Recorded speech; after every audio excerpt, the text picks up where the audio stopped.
The timing is just perfect. Just after taxes, we are now in Money Smart Week. This is a campaign to show you reminders on how to better manage your finances. Kaiser is the managing director of BMO Private Bank here in Milwaukee. She has 20 years of experience, so there's no one better to join us this morning. Thanks so much for waking up with us. Thank you for having me. So, what do people typically use for their tax refund?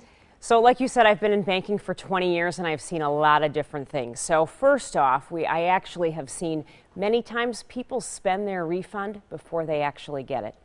So they almost use it as a justification of, I'm going to be getting a tax refund in a couple of months, so I'll spend this money now. And that's a little bit of a slippery slope because your tax refund is not guaranteed and you don't know how much it's going to be. So you don't want to be at a disconnect where you've spent more than you're actually bringing in. Exactly. So, I saw a really interesting statistic that was sent to me that 80% of taxpayers, they do get a refund. The average amount is about $2,800.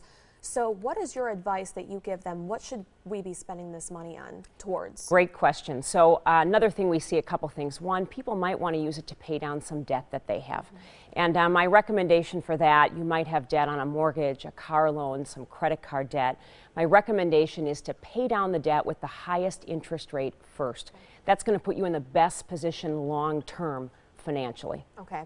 You can also save the money, invest in IRAs, 401k, and use a small amount as a treat. Absolutely. I mean, you've got to have a little bit of mad money, right? I mean, you come into this what you feel like is a windfall of money, and so maybe you spend a little bit of it and then you can save it, right? So there's a variety of savings vehicles that you can use. Certainly some bank products, a savings account, certificate of deposit, or you can invest it. And that really leads into financial planning and being very responsible with your personal finances. And lastly, if you do owe, what should you do? If you do owe, so there is good news to that, right? Because when you receive money back, the government's basically used your money the last year. So if you owe, it's just really important to plan for that.